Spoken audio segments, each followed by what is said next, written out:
Le sprinkler. Comment vas-tu? Ça va bien. Ça va bien, Rick. Merci. Merci. Ben, merci à toi, Simon, d'avoir accepté l'invitation. Ben, pour moi, c'est tout naturel. Depuis le temps qu'on se connaît, j'adore parler avec toi. Fait que je me suis dit, pourquoi ne pas partager nos conversations avec ton audience? C'est ça, oui, on s'est rencontrés au Pajon. Oui. C'était mon premier exposure au phénomène qui est Simon Bonaventure. Bon, ça y est. Je suis pas si pire que ça. Je suis pas si pire que ça. Ben, on le disait tantôt, les gens au Pajon, c'était plus smart casual, côté habillement. Et toi, tu arrives dans la salle, tu as la casquette un peu sur le côté. Toujours. Une espèce de rapper francophone blanc. Oui, effectivement. c'était Je me reconnais dans cette description-là. J'ai dit, comment je le prends, lui? Comment je m'y prends pour le coacher, ce gars-là? Puis après ça, j'ai réalisé que c'est brillant. Merci. Un PO naturel. Un storyteller naturel. On essaye. Ton tagline, c'était quoi, rappelle? Data is the new petroleum. Boom.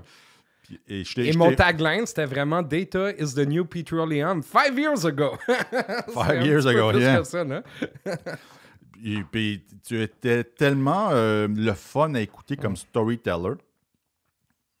Je t'ai utilisé pour storyteller pour ma conférence de storytelling, c'est le cas de dire, puis que j'ai même utilisé pour quand j'ai présenté la conférence au Vietnam. Fait que là, il y a des gens au Vietnam qui te connaissent.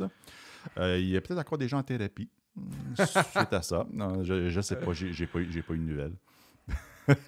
Mais je pense que c'est de manière très naturelle, on se laisse toujours bercer par des histoires. Fait qu'aussi bien en compter des bonnes si on veut que les gens nous suivent où on veut aller.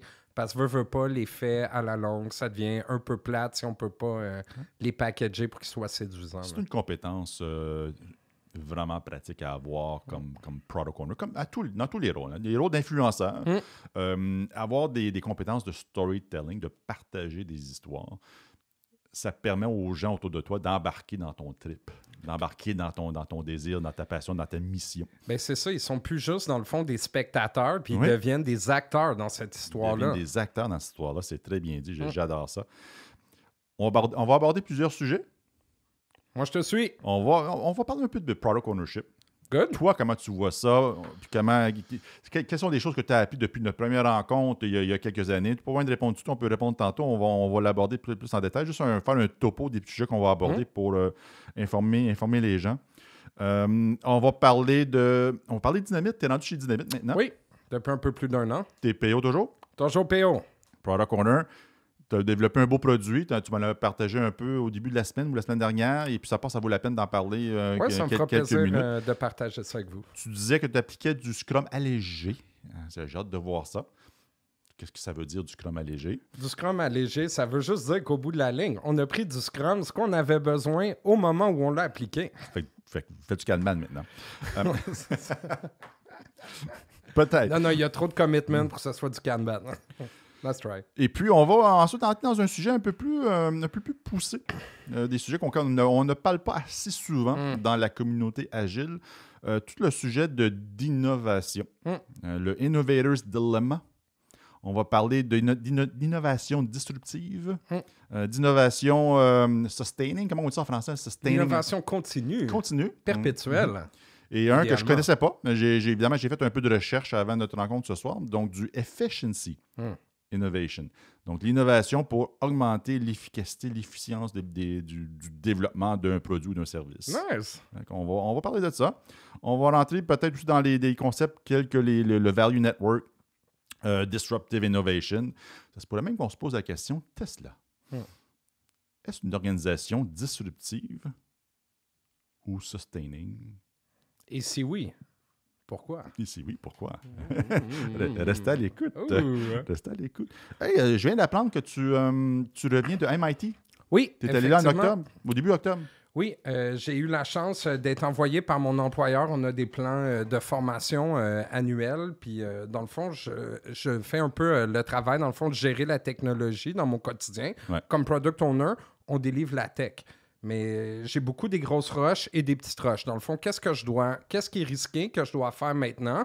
Qu'est-ce que je repousse à plus loin? Mais je me suis rendu compte que j'avais besoin de m'outiller au niveau un peu plus fondamental des moyennes roches. Okay. Qu'est-ce qui va faire une différence dans 2 ans pour mes produits ou pour mon employeur. Puis OK. c'est toujours quelque chose que j'ai un petit peu mis de côté. Puis dans le fond, je me suis ramassé au MIT enseigné à suivre une formation par Pierre Azoulay, qui est un très bon, dans le fond, stratège au MIT, puis qui est justement spécialisé au niveau des stratégies de disruption, OK. que ce soit pour les startups ou les entreprises qu'on appelle des incumbents, qui sont comme ceux qui sont déjà en place et qui subissent l'innovation. Qui subissent l'innovation. Ça veut dire quoi, ça, subir l'innovation?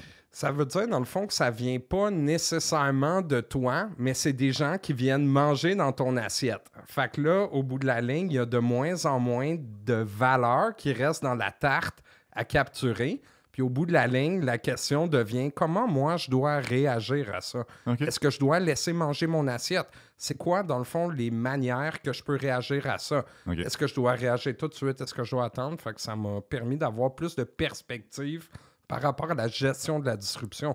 Parce qu'au bout de la ligne, c'est un processus. Puis c'est un processus, c'est qu'il peut être géré. C'est qu'on peut avoir une incidence dessus, puis le tourner à notre avantage. OK. Je trouvais que c'est une notion qui était forte. OK, ouais, Qu'est-ce que tu retiens de ta formation que tu as suivie au MIT et que tu peux utiliser aujourd'hui chez Dynamite? Moi, c'est vraiment, ils m'ont montré, dans le fond, une matrice d'innovation pour gérer, dans le fond, mon portfolio de produits, puis pour vraiment, dans le fond, attacher mes différents projets à différents segments que je veux, dans le fond, toucher avec mon produit OK. pour être justement capable de créer cette disruption-là au bout de la ligne. OK. Puis c'est quoi ton produit? Moi, aujourd'hui, mon principal produit, c'est ce qu'on appelle le Store Console. Store Console. Effectivement. C'est du B2B, selon le nom, je ne sais pas. C'est du B2B parce que c'est une application qui vise les entreprises, dans le fond, dans le domaine du détail et qui vise, dans le fond, un segment des entreprises qui est particulièrement pas, comment je pourrais dire, qui est un petit peu mis de côté traditionnellement par les détaillants. On parle des employés. Dans le fond, ces gens-là sont les gens qui font face aux clients à chaque jour, OK. qui doivent atteindre les objectifs de vente. Puis aujourd'hui, ce qu'on s'est rendu compte, c'est qu'il y avait beaucoup d'informations all over the place qu'ils pouvaient faire. All over the place, tu veux dire dans des fichiers Excel, Différents papier? systèmes, OK. différents fichiers Excel, différents médias. Puis il n'y avait pas, dans le fond, de structure de cette information-là pour remplir différentes tâches. Et toi, tu voulais consolider tout ça? C'était pas de le consolider, c'était d'identifier, dans le fond, les tâches qui les créaient le plus de douleur au bout de la ligne. Ces gens-là devraient aimer, dans le fond, leur job. Quand ils viennent, ils doivent pas se dire, dans le fond, moi, je vais faire le parcours du combattant. Ils sont comme, non, moi, je vais là, je vais parler à mes clientes, je vais les connaître. Fait que c'était de trouver ces grands points de friction-là dans l'opération des magasins, puis d'être capable de les supporter simplement, oui, pour tirer un avantage économique. I get it. Mais au bout de la ligne, que les gens, ils préfèrent leur job. Je trouve que c'est quelque chose de fantastique qu'on a dans le produit. C'est que non seulement il peut créer de la valeur, mais il crée des moments moins pénibles pour les individus, puis quelque part, ça va me chercher. Tu avais sûrement un tagline. Si tu n'en avais pas un, invente-en un là. Oh my T'es God! capable, Simon, je te connais. Oui. Un tagline pour le Store Console, mais pour moi, dans le fond, c'est l'information au bout des doigts. L'information au bout des types. Bon, voilà, ton tagline est là. C'est vraiment ça. On a regardé le téléphone et on s'est dit, mais moi, je vois pas un téléphone. Je vois quelque chose que les gens, ils peuvent scanner des trucs à faire puis voir s'il y en a dans les boîtes qui n'ont pas ouvertes puis savoir quelle maudite boîte ils doivent ouvrir en premier. Au bout de la ligne, c'est une tâche qui est excessivement simple, mais quand tu n'as pas d'informations pour la supporter, tu es obligé d'ouvrir toutes les boîtes, tu perds du temps, puis non, je trouvais que ça faisait pas de sens. Fait que parle-moi de ton rôle de Product Owner. Pour les gens qui connaissent bien le Product Ownership, vous pouvez avancer au Time Index, je ne le sais pas encore. Ouais, c'est ça. On vous le dira à la fin. On va le dire à la fin. Même là, je le mettais dans la description. Mais si on fait un petit Product Ownership 101 avec quelqu'un qui est un vrai Product Owner, qui est toi, ça mange quoi un univers? Un Product Owner Scrum. Mais je te dirais, moi, ce que j'aime beaucoup parler quand je parle de ma vision de mon rôle, c'est de me situer par rapport à mon équipe. Puis je trouve qu'il y a plusieurs écoles de pensée dans le product ownership. Ouais. Mais moi, j'ai eu la chance d'être bien formé dès le début de ma carrière parce que c'est Eric qui m'a coaché. Fait que ce que j'ai compris, c'est que comme product owner, au bout de la ligne, mon but, c'est d'aider des individus à changer le monde. Changer le monde, souvent, c'est pousser du code en production, mais c'est aussi s'approprier, créer des features. Fait que je me suis dit, tiens, c'est quoi mon rôle si je veux vraiment les aider à faire ça? Oui, bon, c'est faire un backlog, puis tous les trucs qu'il y a dans Product Owner 101, mais ce que je me suis rendu compte, c'est qu'il y a une posture mentale qui crée un avantage quand tu es un Product Owner. Raconte-moi cette posture mentale-là. C'est de vraiment comprendre que ton travail, au bout de la ligne, c'est d'amener les individus à livrer, mais à aller au bout d'eux-mêmes et de continuer à apprendre. C'est plus un travail d'enablement que de direction. Oui, c'est montrer la voie, mais avant tout, c'est de créer des conditions gagnantes pour que le produit, on va se le dire, c'est une idée au bout de la ligne, bien, il devienne réel dans le monde physique. Au bout de la ligne, oui, il est digital, mais c'est quelque chose d'implémenté puis d'instancié. Puis je trouve que cette affaire-là, c'est fabuleux. Fabuleux. Donc, de leur donner le désir de la mer. C'est pas juste le désir de la mer, mais c'est aussi les moyens de bien naviguer là-dedans, puis surtout de créer, dans le fond, ce filet de sécurité psychologique qui va les amener à prendre des risques, puis à prendre en main leur destin, puis d'arrêter, dans le fond, de demander au monde extérieur ce qu'ils devraient faire, puis de juste avoir confiance dans leur père qu'ensemble, on va prendre la bonne décision. Puis force est de constater de ma jeune expérience que c'est quelque chose qui est excessivement payant pour les équipes qui réussissent à mettre ça en place. Donc, au bout de la ligne, pour moi, un product owner, c'est quelqu'un qui est là, oui, pour créer un produit, mais tout ça, mais surtout pour mettre en place des équipes autogérées. Oui. Des équipes qui peuvent se passer de toi pour que toi, après, tu puisses le faire ailleurs puis tu en aies plus des produits. Je trouve que cette vision-là est plus porteuse. Donc, c'est plus seulement ton produit, c'est leur produit. Exactement. Il y a une appropriation, dans le fond, du produit, puis il y a cette confiance-là qui peuvent prendre des décisions sur les features, d'aller parler. Moi, je vais parler du produit qu'on fait aujourd'hui. Ben ouais, vas-y. À chaque 2 mois, on va parler dans les magasins, et c'est des développeurs, puis ils vont parler, dans le fond, de notre public cible. Attends un peu, les développeurs vont parler aux utilisateurs dans les magasins? Définitivement. Ils vont demander le feedback pour dire, dans le fond, qu'est-ce qu'ils ont livré, ça t'aide-tu, c'est quoi vos rituels dans le magasin, comment ça se passe, qu'est-ce qui vous fait chier. Donc, ils ont un contact direct avec les personnages. Oui, parce que veut pas, si on fonctionne directement juste avec le siège social, les exécutifs, dans le fond, ça va à peu près 4% des problèmes qu'il y a sur le terrain. Puis généralement, c'est pas les vrais problèmes.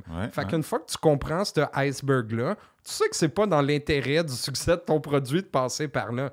Fait que, tu sais, c'est toujours de se recentrer sur l'individu et de prendre les moyens pour le faire arriver. Puis ça, tu vois, c'est un exemple de moyen. Moi, d'avoir mes développeurs là, qui viennent me voir et qui disent « Simon, là, ça fait 2-3 releases en ligne, puis on n'a pas encore été dans le magasin. S'il vous plaît, tu peux-tu nous prendre des rendez-vous, puis on peut-tu y aller? Pour moi, ça me met l'alarme à l'œil. Je trouve que c'est fabuleux, tu sais. Est-ce que ton équipe a un nom? Oui, c'est les 8 Pie Squad. Attends un peu, répète ça. Octopi Squad, Octopi ce qu'on Squad, appelle OK. 8 Pie Squad. Le chiffre 8 et le pi. Ah, Hey Pie Squad vient. Oui. C'est songé. C'est songé, mais c'est toujours ce qu'on fait en premier. Puis ça a toujours été chaque fois, à chaque job, la même chose. Le premier meeting qu'on va faire, c'est de dire comment qu'on va s'appeler, ça va être quoi notre T-shirt, puis c'est quoi notre maudite mission, comment qu'on va dire à tout le monde pourquoi qu'on justifie nos salaires, puis qu'on existe dans le monde-là.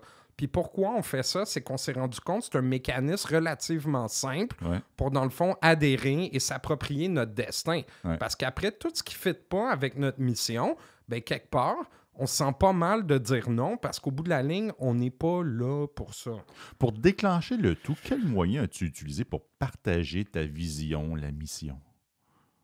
Au bout de la ligne, dans le fond, moi, je la socialise beaucoup. Tu sais, j'ai carrément, dans le fond, détourné la plateforme qu'on appelle le démo en une plateforme de communication pour mon équipe. Dans le fond, dès la première semaine, on a fait un démo. Un démo de la... De nos livrables. Okay. Du Sprint 0. On n'avait rien. On avait du test dans un back-end, puis on a dit, guys, là, vous voulez une intégration de produits, mais après, dans le fond, une semaine, ben voici, on communique déjà avec l'API, puis on peut faire des workloads à la main. Fait que ça va juste être plus cool après, mais n'oubliez pas que nous, notre mission à terme, c'est de créer des produits digitaux qui enlèvent des frictions, des opérations en magasin pour qu'au bout de la ligne, les clientes aient une meilleure expérience et aussi nos employés préfèrent leur job. Puis ça, c'est une mission qu'on s'est donnée, là, il y a un peu plus qu'un an. OK. Quand tu me demandes, dans le fond, ce que j'aime de ma vision d'être un product owner, c'est encore ce que je te rappelle. Fait que les visions, ça devient comme des éléments Stabilisateur? Oui, stabilisateurs, Ouais. dans le fond, de ce qu'on pourrait appeler la direction de l'équipe. Hein. OK. La composition de ton équipe, c'est quoi? Tu as des développeurs de type... C'est seulement des développeurs full stack. Full stack. On n'a aucun QA, juste du développement. On n'a aucun business analyst. Fait qu'on est un peu plus, dans le fond, en mode skunk work. On a un scope qui est relativement, dans le fond, défini. OK. Dans le fond, notre travail, c'est de régler ces problèmes logistiques-là. Fait qu'on fait juste focusser là-dessus. OK. Donc, autrement dit, l'équipe, oui, ils ont des idées de features, mais il n'y a comme pas d'architecture. C'est eux qui vont tout faire ensemble. Ils vont choisir les technologies. Ça va être quoi les composants de leur système avec les responsabilités. Ils vont parler aux designers pour dire comment ils le voient. Tu sais, OK. c'est vraiment... Ils sont impliqués dans tous les aspects de la gestion du produit. Au bout de la ligne, je trouve que ça donne une bonne sécurité parce que le jugement, tu sais, c'est wisdom of crowd au bout de la ligne. Plusieurs personnes qui ont des valeurs similaires puis qui prennent des décisions ensemble, c'est beaucoup mieux, dans le fond, que des gens qui prennent des décisions tout seuls puis qui font ça tout croche. Ouais, l'intelligence collective. C'est ça. Puis au bout de la ligne, je pense pas que je suis meilleur que la moyenne. Fait que je fais juste, dans le fond, me fier aux gens qui ont confiance en moi puis en qui j'ai confiance. Puis ça crée un tout qui est gagnant. Est-ce que Dynamite, c'est un environnement où il y a une certaine dette technique ou une architecture qui empêchait l'équipe d'avancer efficacement? Oui, effectivement. Dans le fond, ça a été, notre premier mandat. T'sais, on a toujours productisé des choses, mais dans notre tête, à la base, c'était plus un programme. Puis le début de ce programme-là, honnêtement, c'était tout simplement briser le monolithe et exposer les événements. Oui. Ce but-là, dans le fond, pour rendre cette vision-là agile, quelque chose de pérenne dans l'organisation, on a pris un projet d'intégration de ERP, quelque chose qui était planifié, dans le fond, pour des années, avec des phases de design et tout. OK. On s'est dit, au bout de la ligne, on va faire ça un peu en mode Jedi style. Jedi style? Jedi style. Fait qu'on a été lean and mean. On a juste focusé, dans le fond, sur les features que l'organisation a besoin. Okay. On a intégré le produit. On a tout tassé les systèmes legacy. Ouais. On a fait un beau layer de microservices. Bim, à partir de ça, on s'est ouvert l'opportunité, dans le fond, de productiser notre existence. Fait que finalement, pour atteindre notre mission, il a fallu faire cette première phase-là qui était un peu plus ingrate de se pitcher dans l'intégration puis de connecter justement, dans le fond, des ERP un peu plus modernes avec système d'API, avec le gros réseau un peu plus, dans le fond, lourd qu'on peut connaître de Oracle, pour ne pas les nommer. Ouais. Des très bons produits, mais dans le fond, moins productisables pour nous. Donc, tu n'as que des développeurs. Donc, aucun QA. Non. C'est les devs eux-mêmes qui font le QA. Dans le fond, on a établi, dans le fond, certains contrats entre nous pour rendre ça possible.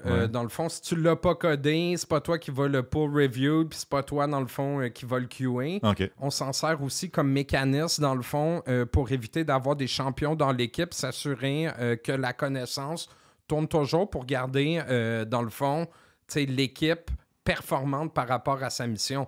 Autrement dit, un des enjeux de notre modèle, c'est de ne pas se trouver avec des spécialistes fonctionnels. Fait que c'est quelque chose qu'on a voulu adapter d'entrée de jeu dans nos contrats de travail. OK. C'est pas une question que je vais poser normalement à un PO, mais je sais que tu es quand même assez calé techniquement. Pratique d'ingénierie, ça ressemble à quoi dans l'équipe? Je fais référence, par exemple, à du TDD, Behavior Driven Development, Domain Driven Design, des choses comme ça. Es-tu au courant s'ils ont adopté des choses dans ce genre-là? Au bout de la ligne, je crois qu'ils font pas vraiment ces choses-là. C'est trop, dans le fond, contraignant pour nous. Oui, il y a du testing. Oui, il y a des affaires qui sont faites en BDD. Mais de là, te dire que c'est une pratique dominante de développement, on trouvait que c'est trop d'overhead pour nous au bout de la ligne, tout simplement. Là. Automatisation? Automatisation, on automatise certains tests. Pas toutes, mais on va vraiment en fonction du ROI. C'est quelque chose, dans le fond, qu'on sait qu'on doit faire de manière récurrente, puis ça vaut pas la peine que les gars ils le font tout le temps. On va l'automatiser. Même chose pour certaines tâches, dans le fond, par rapport au back-end. On a créé notre propre bot qui s'appelle Kraken. Puis lui, il est capable, dans le fond, de valider certains statuts, d'aller chercher certains messages dans des queues qu'on sait qui sont stratégiques, pour lesquels il peut avoir plus de problèmes parce qu'au bout de la ligne, nous, ce qu'on veut faire, c'est pousser du code qui change le monde. Fait que dans le fond, pour tout ce qui est un peu plus maintenance de nos livrables, on aime bien outiller, dans le fond, nos clients pour qu'ils restent autonomes dans l'utilisation puis l'opération du produit pour vraiment, dans le fond, déconnecter les deux. Fait que ce que ça nous permet, c'est vraiment d'osciller entre des cycles de développement pur puis de développement opérationnel. Fait que ça augmente, dans le fond, notre impact overall, je crois. Là. Kraken. Parce que c'est Octopi. Ça fait penser à Chaos Monkey de Netflix. J'aimerais remercier Jen que tu as connue chez YP. C'est elle qui a codé le bot. C'est elle qui a trouvé le nom. Fait que tu le codes, tu trouves le nom. Jen chez YP, je ne me souviens plus. Notre spécialiste, dans le fond, des permis de travail. Ah, OK. Si vous avez des questions sur les permis de travail, je vous recommande de contacter Geneviève. C'est Rera. Pub gratuite. Exactement. C'est légal, c'est un podcast. On peut faire tout ce qu'on veut.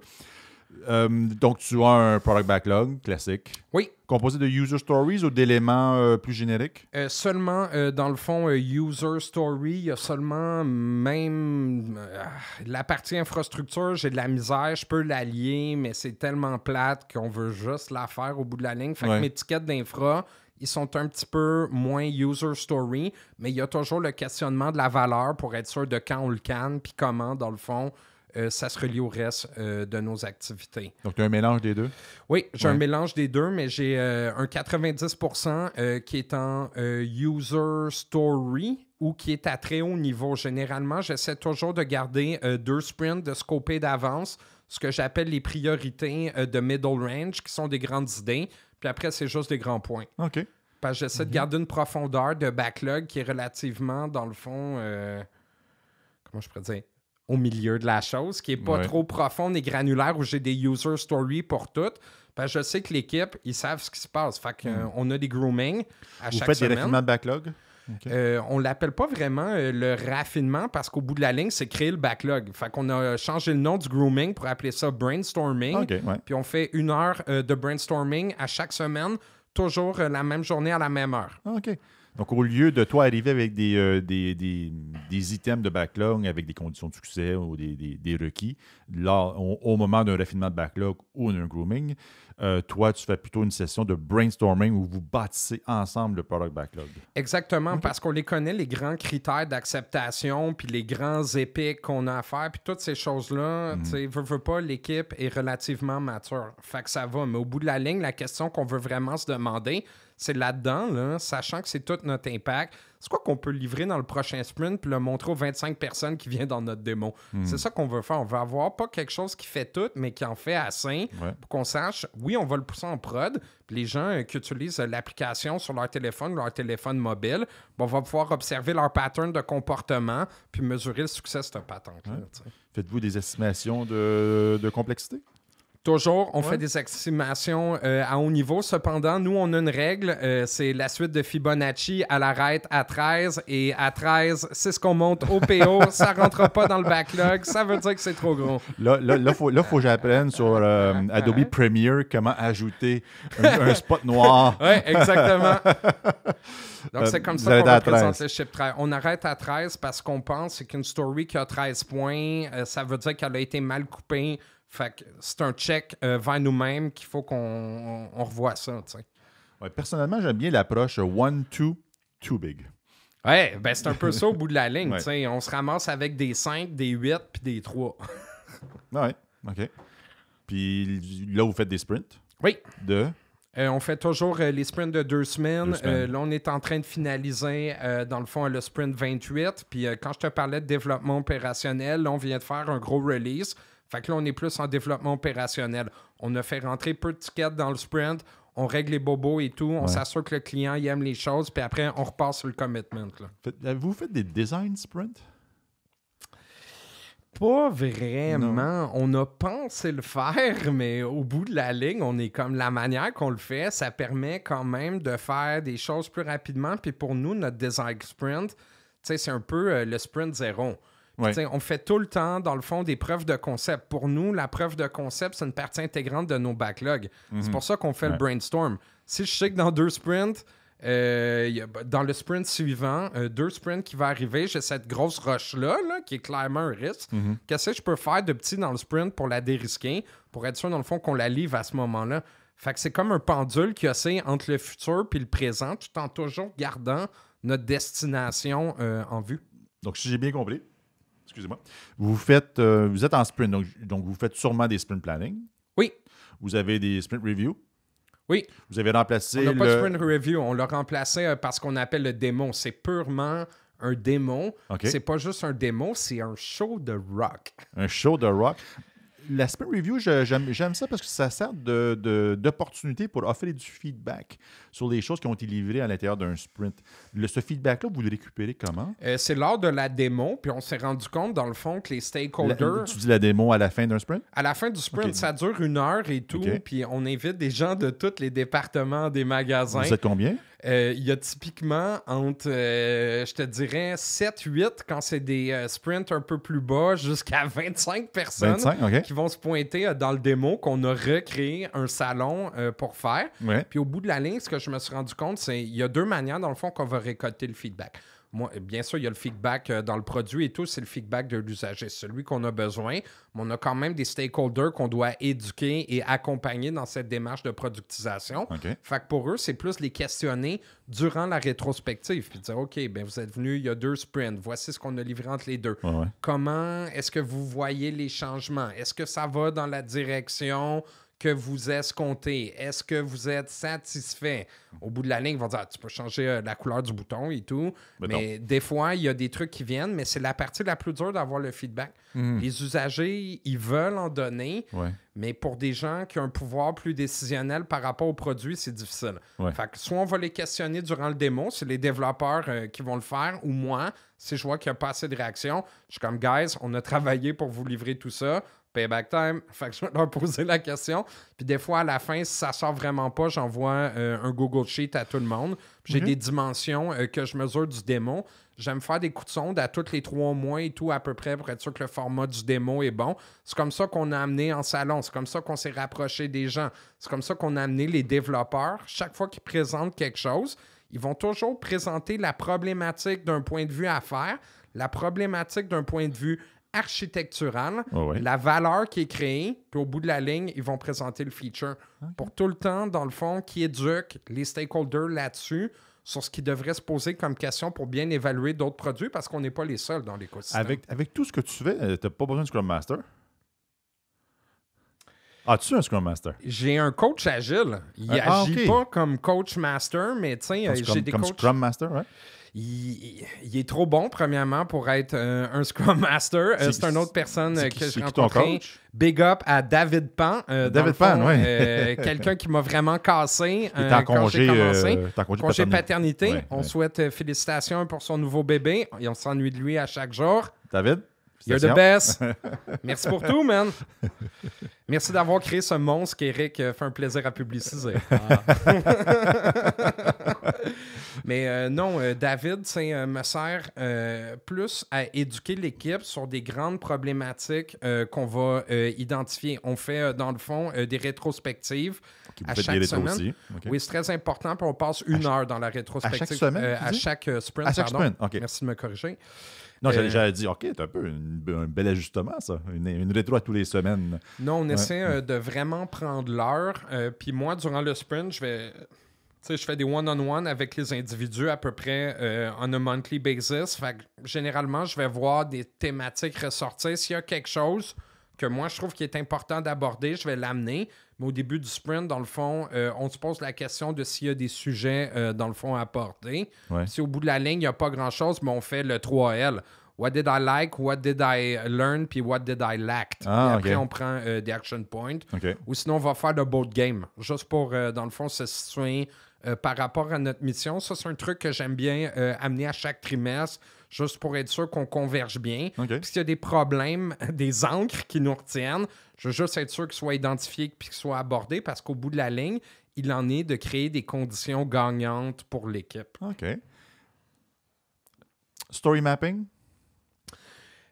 Impact mapping. Ah, OK. Vous n'avez pas fait de story mapping, mais vous avez fait du impact mapping. Toujours du impact mapping au début, dans le fond, de chaque initiative qu'on va faire qui devient, dans le fond, des features de produits. Moi, j'aime faire des éléments d'impact mapping avec les stakeholders au bout de la ligne parce que c'est eux que j'ai besoin d'aligner ensemble. Fait que je m'en sers plus comme un outil de l'esprit pour être sûr que tout le monde parle le même langage avant qu'on commence puis qu'il y ait la même vision, dans le fond, sur le problème. Puis après, on peut l'amener à l'équipe. Ouais. Quand ces gens-là savent ils veulent où aller, c'est quoi qu'ils veulent, là, on va l'amener à l'ingénierie. Sinon, on risque de pagayer fort pour pas grand-chose. Pour les gens qui ne connaissent pas ça, l'impact mapping, es-tu à l'aise de donner un petit 101? C'est quoi l'impact mapping? Pour moi, dans le fond, l'impact mapping, c'est une manière, dans le fond, d'articuler de manière relativement visuelle l'objet de nos travails. Fait qu'une cartographie de l'impact, c'est-à-dire un impact map, va toujours se poser la question de c'est quoi l'impact. Au bout de la ligne, quel est le but? Qu'est-ce que je veux réaliser? Avoir plus de users dans mon produit. Par exemple, oui. Quels sont, dans le fond, les acteurs qui me permettront à le faire? L'usager. Il pourrait envoyer mon invitation à d'autres gens qui vont télécharger mon jeu. Ouais. Les gens de marketing, faire des concours. Au bout de la ligne, c'est les impacts qui vont être générés. Est-ce que ça va être, dans le fond, par la socialisation, la mise en marché? Et la dernière colonne, c'est tout simplement le livrable. Au bout de la ligne, c'est quoi mon shopping list d'actions et de tâches que je peux faire? Ouais. Ça, généralement, cette colonne-là, je vais la montrer à l'équipe. Ça va nous servir de base pour construire le backlog. Évidemment, ce sont des hypothèses d'impact et c'est important de valider les impacts une fois devant les utilisateurs. Ben c'est ça, c'est que très rapidement, dans le fond, puis moi, c'est quelque chose, je viens, dans le fond, d'un parcours beaucoup plus, dans le fond, analytique avancé, data science. Pour moi, c'est criminel de ne pas sortir un feature qui n'a pas de tagging. L'équipe le savent. Dans mon sprint 0, la priorité, c'est toujours de mettre le tagging. Fait qu'il faut que tout soit mesurable. Oui. T'sais, de pouvoir se mesurer, c'est de se confronter à soi-même. Oui. C'est d'être capable de valider les hypothèses. Puis aussi, on parlait de preuves de concept. Les preuves de concept peuvent aussi être là pour nous valider des hypothèses techniques sur la faisabilité des choses. Fait que c'est pour ça que c'est important, justement, de faire la cartographie d'impact le plus en amont possible. Jusqu'à maintenant, ça t'a influencé comment, l'impact mapping? Pour moi, c'est vraiment d'avoir une obsession sur l'impact, de vraiment rester lean and mean sur qu'est-ce qui va faire bouger l'aiguille, puis quelque part, de me justifier intellectuellement de pouvoir dire non. Ouais. Parce que dire non, c'est difficile. Oui. Mais Surtout que tu as un feeling que c'est bon. Ou ton président a un feeling que c'est bon. Oui, c'est ça. Surtout le premier. Si moi, j'ai le feeling que c'est bon, puis on me dit non, OK, I'll suck it up, dire non au boss du boss de ton boss, c'est un autre business, pas toujours possible. Ouais. Mais au bout de la ligne, il faut rester lean and lean. Il faut rester intègre à soi-même, se rappeler, dans le fond, c'est quoi notre raison d'être, puis où est-ce qu'on veut créer de la valeur économique, puis au bout de la ligne, stick to it, puis parler à notre monde, puis nos usagers qui créent cette valeur-là, qui permet tout simplement d'être capturé par Groupe Dynamite. Tu conseilles les PO d'explorer l'impact mapping? Moi, je considère que c'est un outil qui est essentiel. Je passe beaucoup de temps, dans le fond, à le socialiser dans l'organisation, particulièrement au niveau supérieur où on essaie, dans le fond, de créer des initiatives. Pour moi, c'est clé. Je l'ai utilisé au niveau produit. Mais que ce soit de le montrer, que ce soit à mes amis product owners ou, dans le fond, directeurs ou stakeholders dans les autres compagnies, renseignez-vous là-dessus. C'est un petit livre qui coûte pas cher. Il y a beaucoup de slides qui est disponible. Il y a plein de vidéos sur YouTube. C'est ça. Il y a de très bonnes entreprises qui peuvent vous donner des formations là-dessus. Wink, wink. Mais non, je trouve que c'est un outil qui est essentiel parce que ça s'adresse, dans le fond, la première étape de ta priorisation. Puis après, il y a beaucoup d'autres éléments. Peut-être qu'on en parlera dans de futurs podcasts, mais comme le Moscow, le Kano Model, qui nous permettent d'avoir une vision un petit peu plus raffinée de ces impacts-là et à travers le temps, et surtout d'inclure la principale variable de notre univers, la gravité. C'est excellent. Mais avec tout ce que tu dis, j'ai un thread qui roule en même temps. J'essaie de comprendre ta description de de Scrum que tu as nommé un Scrum allégé. Et où le volet allégé, il est où là-dedans? Ça m'a l'air d'un Scrum enrichi. Ben, c'est plus un Scrum de convenance. T'sais. C'est juste de se rappeler, dans le fond, au bout de la ligne, c'est les grands principes qu'on trouve qui sont importants. Puis nous, ben, c'est les humains. C'est que les gens, ils aiment leur job, puis le monde, quand ils travaillent dans l'équipe, ben, ils se font pas chier. Des humains qui se parlent. C'est ça, des humains qui se parlent. Des individus, des interactions. Ça me rappelle de quoi, ça? Oui, c'est ça. Mais c'est Scrum dans son essence, mais c'est de convenance dans son format, puis quelqu'un qui serait vraiment un Scrum puriste viendrait puis dirait ben vous faites pas du Scrum, guys. Désolé. Puis, mettons un puriste, un petit jeune là, qui connaît juste le Scrum Guide, il dirait quoi? La première chose qu'il dit, bien évidemment, il dirait mais vous n'avez pas de Scrum Master, c'est mal. Il dirait ça. Qu'est-ce qu'il dirait à part de ça? Moi, je pense qu'il pense j'ai l'impression qu'il croirait plus qu'on est dans un mode comme complètement adocratique, qu'il y a comme pas vraiment de direction, puis c'est juste comme du chaos. Okay. Mais au bout de la ligne, c'est qu'on a tellement, dans le fond, imparti la gestion de ce chaos-là aux individus que la gestion de l'équipe est rendue implicite. On le fait ensemble, genre. Donc, l'équipe est très auto-organisée. Est-ce qu'il y a des... C'est les caractéristiques d'un bon système. Un système qui est résilient au bout de la ligne, c'est un système qui a des capacités de se réorganiser pour faire face à la disruption de son environnement. Et une redondance. On enseigne ça dans la théorie des systèmes, mais pour moi, c'est des principes qui sont porteurs, dans le fond, pour les équipes, parce qu'une équipe, c'est juste un système socio-technique. C'est des gens puis des individus qui interagissent ensemble pour faire des tâches. Puis quand on va chercher, dans le fond, un petit peu plus loin, on peut trouver quand même des pratiques qui sont en adéquation, tout en étant, dans le fond, comme inventées un peu aussi. Mais les valeurs demeurent porteuses. C'est les individus avant tout. Pour moi, ça revient à ça. Donc, l'auto-organisation. Est-ce qu'il y a des... Est-ce qu'il y a des idées qui se promènent dans l'organisation pour avoir une équipe auto-gérée?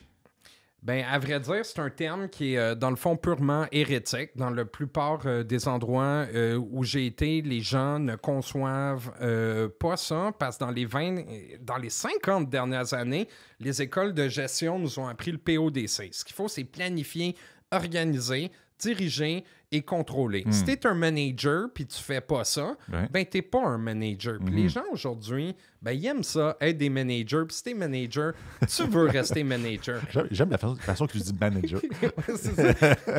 Manager. Mais au bout de la ligne, je le respecte. C'est leur choix. Mais moi, je crois, dans le fond, que pour que les équipes prennent en main leur destin, il faut qu'ils puissent se manager eux-mêmes. Puis c'est ça, une preuve de maturité. Puis c'est un peu ça. Toi, dans ton propre développement individuel, ta preuve de maturité que tu fais à tes parents, c'est « je suis capable de m'occuper de moi-même ». Quand tu prends un pas de recul puis tu projettes ça vers une équipe socio-technique, ils font exactement la même chose. Il dit « arrête de me dire quoi faire, là. Je comprends ma mission puis je le sais que cet item-là, là, je devrais pas le faire. Arrête de me le demander, va demander au PO. Tu vas voir s'il va te dire si c'est le temps de le faire. » Si je reviens à l'autogestion pure, là, c'est-à-dire que l'équipe pourrait décider d'elle-même comment gérer leur salaire, par exemple. L'équipe elle-même pourrait s'occuper elle-même de l'embauche et des congédiements. Est-ce que c'est des choses qui planent un petit peu ces jours-ci? Ben nous, on a fait le test. Avant, dans le fond, on avait des partenaires qui faisaient, dans le fond, le processus de recrutement, mais on essayait, dans le fond, de raccourcir les étapes. Maintenant, aujourd'hui, nos partenaires, tout ce qu'ils font, c'est d'envoyer un CV à un email. Puis ça se répercute dans Slack. Puis dans Slack, il y a la magie qui se produit de dire... ben peut-être qu'on peut préqualifier ces gens-là nous-mêmes en regardant leur LinkedIn puis leur GitHub, puis voir si c'est des bons devs. Puis force est de constater qu'on fait rentrer des gens en entrevue, on s'est déjà posé la question. Au bout de la ligne, je veux-tu passer 35 heures par semaine avec une dude ou une dudesse de même? C'est ça la décision d'embauche. Qui d'autre que l'équipe peut la prendre? Faites-vous le beer test. Ils font ça chez SAP. Ils vont prendre une bière. Ça peut être un café aussi, là, mais ça s'appelle le beer test. Ils vont prendre une bière avec le nouveau candidat, juste pour jaser, avoir une conversation, puis voir s'il y a un match côté personnalité. Généralement, ça, c'est la pré-entrevue qu'on fait. Moi, je suis connu de manière très, très notoire pour inviter tout le monde à luncher au groupe Dynamite. Ben, j'aime beaucoup le chef du groupe Dynamite. On a une très belle cafétéria corporative. Mais je pense aussi que c'est une bonne manière de voir, as-tu un intérêt à faire la job? L'équipe, as-tu un intérêt à travailler avec toi? Au bout de la ligne, tu as le lunch, puis on te montre nos produits. C'est clair que même si tu viens luncher, la première affaire qu'on te fait, c'est qu'on montre le téléphone ou un ordi. Hey, regarde, bro, c'est là-dessus qu'on travaille, tu sais. Ben oui. What's next pour ton produit? Pour nous, dans le fond... Juste avant, tu as fait un release quand? Dans le fond, on a fait une transition clé de notre produit dans le dernier sprint. Était quand? Qui était, dans le fond, lundi dernier. On a lancé... C'est récent. Oui, on a lancé une application mobile dans le réseau de magasins. Une application qui était déjà disponible pour les desktops et les tablettes. Mais au bout de la ligne, la vision du produit qu'on a, c'est l'information au bout des doigts. Fait que si t'es une employée, puis oui, t'as un ordi dans le fond du magasin, mais t'es pas en train de répondre aux questions de la cliente que tu peux facilement puncher dans ton téléphone. Fait que là, on fait le test de la réalité avec tout, dans le fond, les apprentissages qui viennent avec. OK. Et d'ailleurs, on va aller dans les magasins la semaine prochaine. Le sprint fini, on voulait les laisser comme absorber un peu... tu sais, c'est un gros changement là, pour eux, dans comme la manière qu'ils opèrent. Fait que leur laisser l'absorber un peu, puis après, aller les voir, puis comprendre, dans le fond, où est-ce qu'il y a eu de la friction, puis qu'est-ce qu'on peut ajouter là-dedans. Parce qu'une fois qu'il est lancé, le but, c'est de le garder sticky, right? C'est facile au début, c'est l'effet de la nouveauté. Ouais. Mais tout ce que tu as au début, là, la gravité, là, elle va tout l'absorber, puis ce sera plus cool dans 6 mois. Là. Ouais, ça me fait penser. Ouais, tout le volet gestion de changement. Oui. Tu gères ça comment? Pour moi, dans le fond, la gestion du changement, ben idéalement, c'est d'en faire le moins possible. D'en faire le moins possible. C'est d'avoir un produit qui est tellement facile. Là, je vais recevoir du hate mail. Oui, c'est ça. La gestion du changement, on peut l'avoir, dans le fond, dans un contexte de transformation agile. Là, il y en a beaucoup à faire. Mais chaque release est une gestion du changement en soi parce qu'on impose une nouvelle réalité à l'usager. Une réalité qui s'augmente. Et vous la faites comment? Par des formations? Non, par le design. On pense, dans le fond, que d'avoir un produit qui est self-explanatory et qui utilise des trucs comme material design très cheap et simple à faire, pour nous, c'est le way to go. Donc, vous n'avez pas de technical writer? On n'a absolument aucun technical writer, puis on n'envoie même pas d'email aux usagers. Je veux que les usagers, ils savent quand ils nous donnent du feedback dans l'application, ça pop dans le fond dans notre Slack, on le sait tout de suite, puis ça vient de l'usager. Tu sais, l'équipe, ils vont prendre ça, ils vont le faire, puis ça va être poussé tout de suite. Au bout de la ligne, on veut une boucle de feedback. Oui. Est-ce que tu te considères un disruptive innovator, un sustaining innovator ou un efficiency innovator? Là, on rentre dans la sphère de Clayton Christensen, le Innovator's Dilemma. Puis on va explorer ça avec toi. C'est un sujet qui te passionne beaucoup. Bien, définitivement. Tu sais, je me questionne beaucoup par rapport à la disruption dans les systèmes, les produits, les équipes. Tout ça, c'est des systèmes au bout de la ligne. La disruption, c'est juste un phénomène qui perturbe. Mais... Donne-nous donc une différence entre les trois, le disruptive, sustaining versus efficiency. Puis, gêne-toi pas d'ajouter des exemples là-dedans. Tantôt, on parlait de Tesla, on parlait de Segway. Ben oui. À la base, dans le fond, il y a l'innovation qu'on connaît dans nos organisations qu'on essaie de faire de manière soutenue. La plupart des produits, comme étant celui dont l'équipe s'occupe, que je vous ai décrit auparavant, ben, c'est un produit d'innovation continue. On ajoute des fonctionnalités, on ajoute des fonctionnalités que les gens ont besoin pour créer une valeur dans leur quotidien. Puis de faire ça, ça nous permet comme organisation de capturer plus de valeur. Au bout de la ligne, si je peux dire à la cliente, je ne l'ai pas en inventaire, facilement l'ajouter moi-même pour elle dans une commande de e-commerce puis le faire envoyer chez eux, j'ai sauvé une transaction. Donc, j'ai changé la manière de faire les choses en ajoutant ce feature-là. Mais au bout de la ligne, j'ai créé une valeur pour mon usager qui est la diade de mon client et de ma personne en magasin. Puis Dynamite, eux, ils récupèrent une transaction. Dans la sphère de canaux, on parle souvent du incremental value. Hein? Exactement. C'est de l'avoir... Plus qu'on ajoute, plus que le client est satisfait. C'est ça. Puis la plupart des innovations qu'on va voir sur le marché sont des innovations de type soutenu. Soutenu. Donc, le client ne sera pas complètement atterré, ébloui. Ce ne sera pas un delighter au langage de canaux. Ça va être un... Ah, cool, c'est le fun. C'est C'est le fun. ça. Je suis C'est content ça. qu'ils ont ajouté ça. Exactement. Ouais. Donc, je vais continuer à payer ma licence mensuelle pour l'avoir. Puis là, on parle vraiment de de là, disruption d'un point de vue technologique, Ouais, right? Hein? ouais. C'est la technologie qui Oui. supporte le produit. Parce que toutes ces techniques-là, quand on parle de disruption à la base, puis particulièrement qu'on la voit de la perspective de Christensen, parce Ouais. qu'il y en a d'autres sur le marché, mais Christensen, lui, ce qu'il dit, dans le fond, l'innovation, c'est un point de performance technique. C'est quelque chose qui permet de faire. Puis si tu regardes la plupart des technologies qu'on utilise pour productiser aujourd'hui, Ouais. sont des technologies qui sont matures. Ouais. Des microservices, des langages comme TypeScript, comme React, des infrastructures sur Google. Là, il y en a derrière la cravate. Absolument rien de disruptif dans ces technologies-là, mais néanmoins, possibilité d'ajouter de plus en plus de valeur Ouais. en productisant sur cet ensemble technologique-là. Tu le dis bien, c'est soutenu. Hein? C'est incrémental soutenu. Puis, un exemple de disruptive, c'est quoi?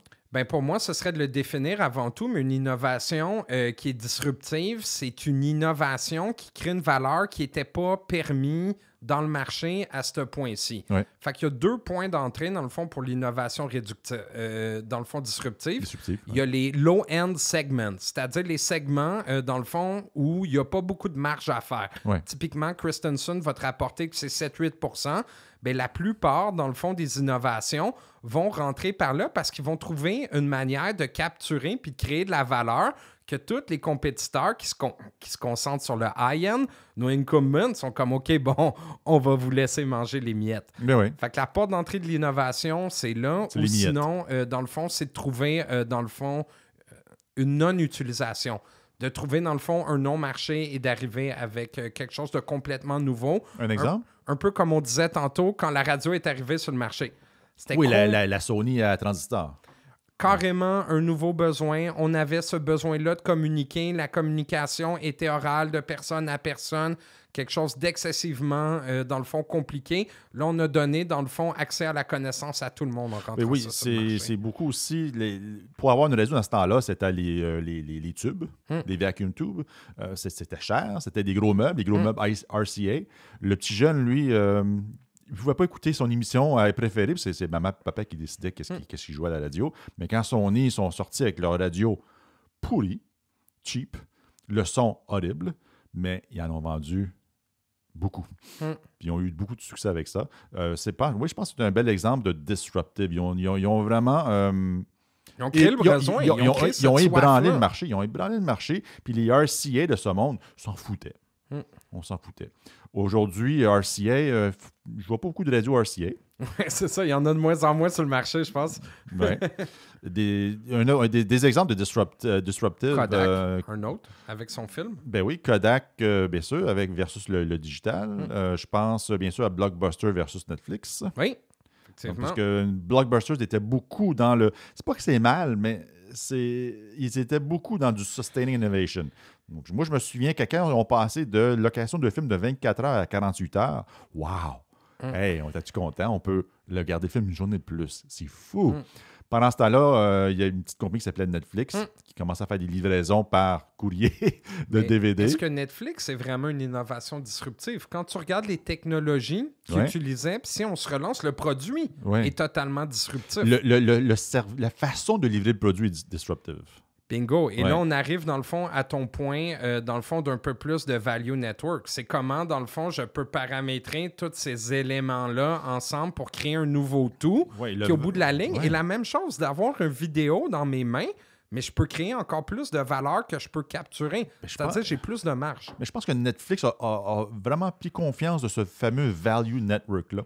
Quand ils ont vu que shipper à la poste un DVD, c'est peu coûteux, ils ont utilisé ce value network-là.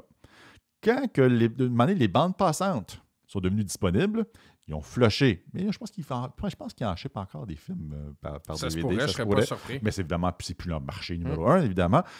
Ils ont commencé à streamer.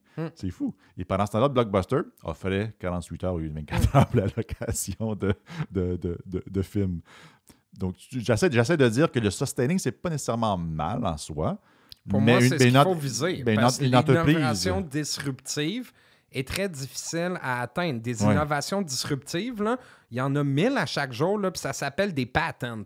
Puis y a-tu 1000 produits cool par jour qui sortent avec ces technologies-là? La question, c'est non. Pourquoi? Parce qu'il y a la notion, dans le fond, de créer de la valeur et, dans le fond, de permettre à une organisation de la capturer. Puis moi, le bon exemple de technologie, dans le fond, disruptive que j'aime toujours donner, c'est le maudit Segway. Le fameux Segway. Honnêtement, ce truc-là, je trouve que de la manière ça a été pensé, effectivement, c'est fabuleux. Ouais. Mais c'est clairement quelque chose d'over-engineering pour être capable de capturer de la valeur avec ça. Parce qu'aujourd'hui, le monde, guess what? Là, il achète des trottinettes électriques, puis ils les achètent même pas. Non, il y en a partout. Louent à cette heure. Fait que, tu sais... c'est pas parce que c'est disruptif que c'est bon. Mais si c'est continu, c'est que tu sais qu'il y a une valeur à donner. Fait que moi, je dis toujours, cherchez pas toujours la disruption parce qu'une innovation continue peut quand même créer un produit qui est disruptif. Oui. J'aimerais faire un parallèle, dans le fond, avec le produit que je t'ai décrit tantôt. Oui. Si tu regardes ce que fait l'app au bout de la ligne, c'est de l'analytique opérationnelle. Elle fait juste te donner une vue ici et maintenant sur des aspects de ton opération qui concernent des tâches en particulier. Oui. Aujourd'hui, il y a beaucoup de cette information-là qui est disponible dans les sièges sociaux. Ils peuvent tous se connecter au système. I get it. Mais tu peux quand même gérer le produit d'une manière disruptive si tu appliques, dans le fond, cette stratégie de pénétration-là qui a lieu à un lieu N, à un low N. Si tu veux transformer, dans le fond, l'organisation avec l'analytique opérationnelle, donne ton analytique opérationnelle au segment le moins servi de ton organisation avec les technologies de l'information. Puis je te garantis que depuis qu'on a fait ça, la seule affaire que j'entends, c'est pourquoi dans les magasins, il y a une meilleure information que nous. Je suis comme, au bout de la ligne, ceux qui doivent prendre les décisions. Puis si l'information est bonne pour eux, mais ça veut dire qu'un jour, éventuellement, on va pouvoir la remonter à vous. Mais la vision qu'on a, c'est que c'est vraiment les gens sur le terrain qui ont besoin d'être épaulés, dans le fond, à conduire les transactions qui payent nos salaires. BlackBerry, tu mets tes places à vous? Pour moi, dans le fond, BlackBerry, c'est une innovation... Je sais plus, je pense qu'il y avait pas mal de propriété intellectuelle, mais je crois que veut pas, ils ont rendu... C'est une innovation continue, mais ils ont réussi à la packager pour faire un boom sur le marché. Ce qu'il y avait de plus innovateur, dans le fond... À la fin de la vie de BlackBerry, là. Moi, la façon que je perçois BlackBerry, c'est qu'ils ont été trop longtemps dans l'innovation soutenue. Qui était de l'innovation non innovante. Ils ont perdu les besoins de leur marché. Pour moi, ils sont complètement, dans le fond, déconnectés. C'est plus des symptômes d'une organisation qui a une culture qu'on pourrait qualifier de schizoïde, qui fait abstraction, dans le fond, de son monde extérieur puis de sa relation, dans le fond, avec d'autres entités. Il était très focus sur ce qu'il faisait. Malheureusement, c'est pas les affaires que leurs clients ils voulaient. C'est ça que je te dis, ça. Ils insistaient sur le clavier il y avait mécanique. Raison, puis... il y avait un marché pour ça, mais il y avait... Tu l'as dit, il y avait. C'est ça, mais il y avait toute une autre offre qui était nécessaire en plus du clavier. T'sais, ils ont fait les moves vers Android, tout ça, beaucoup trop tard. Puis l'espèce d'innovation soutenue, c'était la sécurité des datas. Sauf qu'à un moment donné, on a tous su que la data n'était pas si sécuritaire que ça. Oui, c'est ça. Donc, c'est ça qui est... Quand ça le fait mal, ça aussi. Oui. Il y a plein d'exemples sur le marché. Évidemment, on peut parler des pages jaunes aussi, mais on n'entre pas dans les détails de pages jaunes. Mais les organisations, elles ont des cycles de vie, puis il faut comprendre qu'il y a des moments plus difficiles. Mais de se centrer, dans le fond, sur notre marché, nos utilisateurs, c'est une manière, dans le fond, de rester pertinent, puis de toujours, dans le fond, se questionner sur comment on crée de la valeur, bien, ça nous pousse, dans le fond, à en créer plus, puis ça donne des occasions économiques de la capturer. Why not? Mettons, tu as 500 milliards de dollars dans tes poches, là. OK? Mais puis tu serais chez Dynamite. Là. Ça serait quoi un disruptive, là? Aujourd'hui, je dis Dynamite. Dans le domaine du retail. Ben pour moi, dans le fond, c'est les technologies un peu plus émergentes qu'on voit arriver. Moi, je concentre beaucoup mes travaux académiques sur la maturation des technologies cognitives. Fait qu'au bout de la ligne, ce serait éventuellement d'impartir une partie des tâches qu'on donne à des humains aujourd'hui qui sont comme, veut pas, des tâches robotiques, puis pas cool, pour qu'on puisse, dans le fond, utiliser ces technologies-là, puis créer de la satisfaction chez le client, au bout de la ligne, permettre aux gens de faire des jobs dans lesquels ils se réalisent. Ouais. Puis ce qu'on voit, c'est que les technologies cognitives, elles ne coûtent pas de job aux gens. Il y a toujours trop de jobs à faire dans une organisation. Quand tu dis technologie cognitive, tu parles-tu de AI? Ce que je pense, c'est des technologies qui sont associées à l'intelligence artificielle. OK. Mais j'aime bien dire les technologies parce qu'au bout de la ligne, l'intelligence artificielle, c'est rien de plus qu'une architecture cognitive. Ouais. Ce sont les grandes fonctions fixes de la cognition à travers le temps qu'on veut recréer avec des technologies qui ont un certain niveau de maturité, soit celui d'un enfant, d'un adulte ou un niveau super humain, comme on peut penser aux modèles de deep learning qui apprennent à un rythme qu'un humain ne peut pas faire. Alors, dans 20 ans, ma fille qui achète de quoi chez Dynamite va le vivre comment? Éventuellement, il risque d'avoir toujours des gens dans le magasin, mais toutes les tâches un peu plus ingrates d'ouvrir des boîtes, j'espère vraiment voir des robots qui font ça. Toutes les tâches. Puis pour moi, les gens vont rester dans le magasin. Là où il va y avoir de moins en moins de gens, c'est dans nos sièges sociaux. C'est vraiment, tu sais, c'est l'humanité, la qualité de faire la relation avec les gens. Toutes les top skills vont reprendre le dessus par rapport à ce qu'on peut appeler plus nos hard skills, qui sont comme les skills de raisonnement et analytique, qui sont très valorisés aujourd'hui. Veut pas, tu sais. Oui. OK. Ça, je pense que ça va être un défi HR des technologies cognitives. Ça va être comment de recentrer, dans le fond, nos besoins sur les soft skills. Aujourd'hui, c'est plus important tant que ça, les soft skills. OK, on veut s'assurer que tu n'es pas un trou de cul, puis go for it, mais je dirais pas que c'est quelque chose qui est complètement valorisé. Là. Quel pont pourrais-tu faire entre tout le domaine de l'innovation, que ce soit disruptive, sustaining ou même efficiency innovation, et la grande sphère de l'agilité? Ben pour moi, dans le fond, l'agilité, c'est plus un outil d'innovation. La preuve, nos équipes, elles font du skunk work, puis la méthode qu'elles utilisent, ben, c'est la méthode Scrum, qui est une méthode d'agilité. Pourquoi? Parce qu'au bout de la ligne, il faut créer puis capturer de la valeur. Puis d'avoir des outils qui nous ressentent sur le client et particulièrement qui nous permettent d'exécuter de manière très, très efficace. Ça nous permet de nous rendre là plus rapidement, particulièrement si ça se passe pas aussi bien qu'on veut. Tu sais, dans le best case scénario, au bout de la ligne, tu pourrais faire waterfall tout le temps, puis tu livrerais toujours de la valeur. Mais d'avoir des petits cycles comme ça, ça fait juste nous donner des occasions de faire des mini-expériences tout le temps pour s'assurer, dans le fond, qu'on colle à nos KPI, qu'on colle aux impacts qu'on veut générer sur le monde qu'on veut créer en faisant toutes ces releases-là. Oui, on associe beaucoup au disruptive innovation, les fail fast. Donc, avoir des petits échecs rapides dans le but de s'ajuster rapidement. Ben pour moi, c'est comme ça qu'on devrait juste gérer nos vies au bout de la ligne. Là. Mais oui, peut-être que c'est associé juste à ça, mais moi, j'aime bien l'appliquer dans toutes les facettes de mon existence. Là. Je trouve, quoique je ne veux pas en faire un aspect, dans le fond, de pornographie non plus, comme c'est le cas dans la communauté startup. Tu sais, oui, il y a fail fast, mais il ne faut pas comme absolutely fail non plus. Tu sais. Mais oui, j'adhère au principe, mais il ne faut pas le pousser à l'extrême. Puis il y a aussi un aspect du disruptive innovation, c'est l'aspect mise en marché de ce qu'on bâtit. Je le comprends moins bien, celle-là. Bien, au bout de la ligne, si tu regardes, dans le fond, les innovations qu'on a faites, particulièrement celles qui étaient disruptives et qui n'ont pas marché, ce que ça nous apprend, c'est qu'on a beau avoir des bonnes idées rationnellement qui vont générer les impacts, mais nos systèmes, dans le fond, plus social, ils ont des capacités limitées à absorber l'innovation. Fait que de donner trop d'innovation rapidement, ils y verront tout simplement pas la valeur.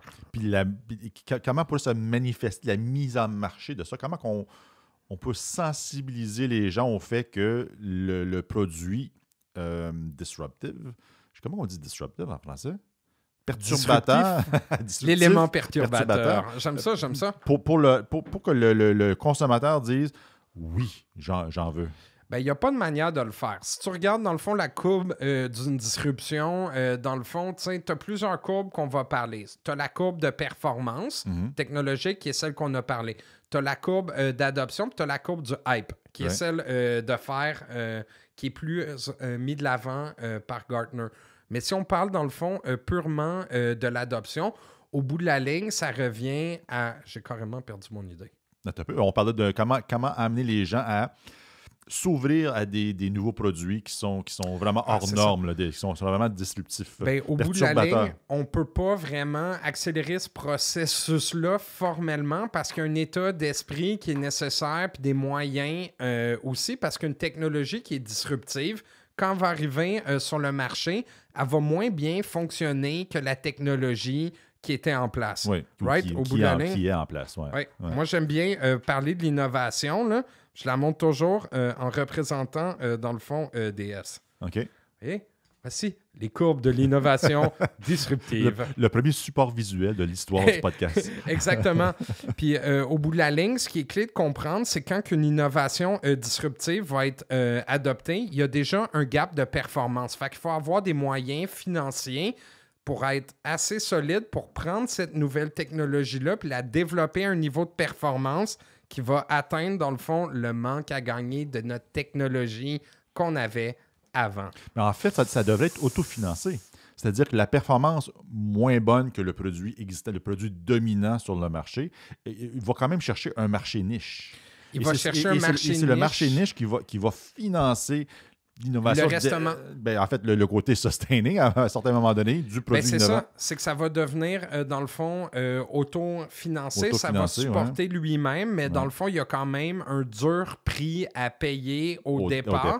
Parce que dans le fond, c'est un leap of faith. Parce que si on se rappelle, dans le fond, tous les brevets qui sortent, qui finissent pas en produit, ça revient à ça. Une innovation purement disruptive, c'est 100% du risque. Tu sais pas, c'est flippé. On a-tu des exemples de ça? Pendant que tu parlais, je me disais, il y a des choses qu'on a vues se pointer le nez un petit peu sur le marché, puis là, poup, ça a disparu. Évidemment, tu as parlé du Segway tantôt.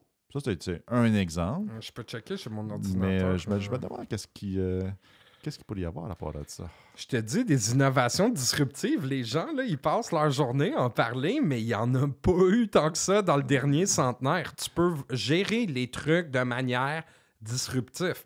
Mais quand tu regardes ce que c'est puis ce que ça veut dire, c'est-à-dire créer de la valeur puis capturer de la valeur en générant des technologies, pas tant que ça. Surtout en Amérique du Nord, je vais parler de l'Amérique du Nord, c'est le marché que je connais plus.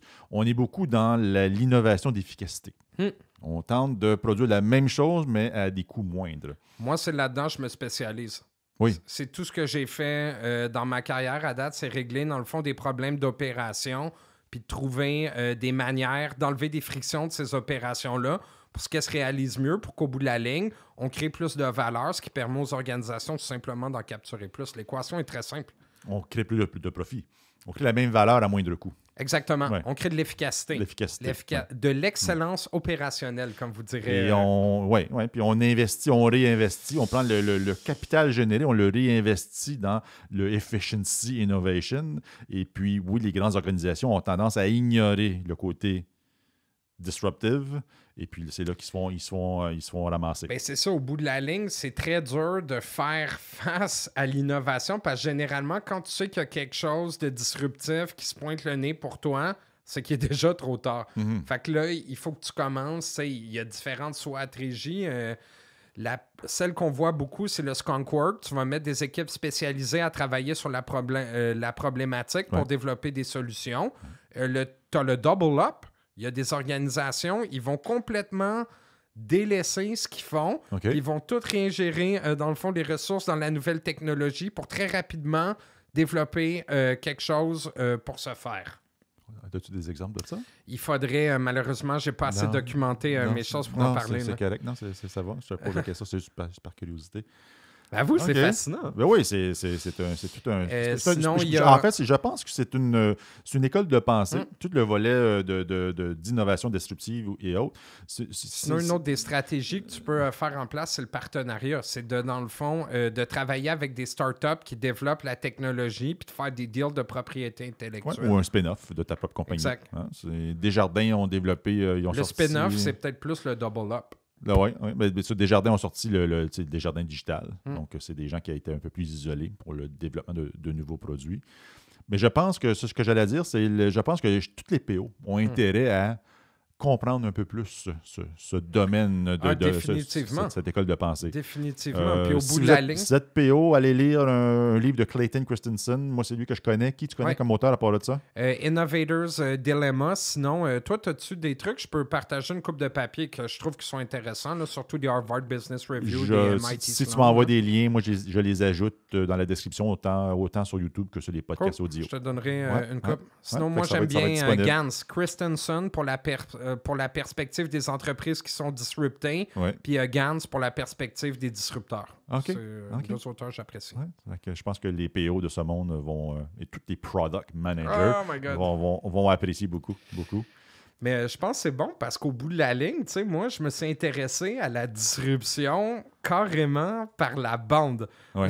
J'avais lu un livre qui s'appelle Antifragilité. C'est un livre, dans le fond, sur les systèmes qui perdurent à travers le temps. Est-ce que tu te souviens de l'auteur? C'est Nassim Taleb Nicholas. Il a écrit des choses comme Black Swan, Skins in the Game. C'est un ancien, dans le fond, trader. Quelqu'un qui qui adhère beaucoup à la perspective évolutionnaire des choses. Clairement, un libertarien. Quelqu'un qui pense que les gens, faut qu'ils aient contrôle de leur propre destin. Puis d'antifragilité, dans le fond, l'auteur met de l'avant qu'il y a manière de construire des systèmes qui peuvent faire face à la disruption. Il aimait bien donner l'exemple de l'économie. L'économie, dans le fond, d'un point de vue, c'est comme l'évolution, c'est des boom and bust. C'est des gros pics qui pètent après. La question, c'est que l'économie, dans le fond, doit la rendre le plus antifragile possible. Fait qu'au bout de la ligne, elle doit apprendre à faire face à cette disruption-là. Lui, ce qu'il nous dit, c'est qu'en finançant les banques, quand il y a des crises économiques, puis en reliant, dans le fond, tout le système ensemble et non en garder les éléments dans une certaine mesure relativement découplés. Vous vous rappelez ce que je vous parlais tantôt, briser le monolithe et découpler? Mais dans le fond, ce qu'on fait, c'est qu'on crée du risque. Puis on met le système à fort risque d'éclater, puis un monnaie, il sera plus remontable. Puis je me suis rendu compte, c'est un peu la même chose avec mes équipes quand ils doivent, dans le fond, gérer des bugs.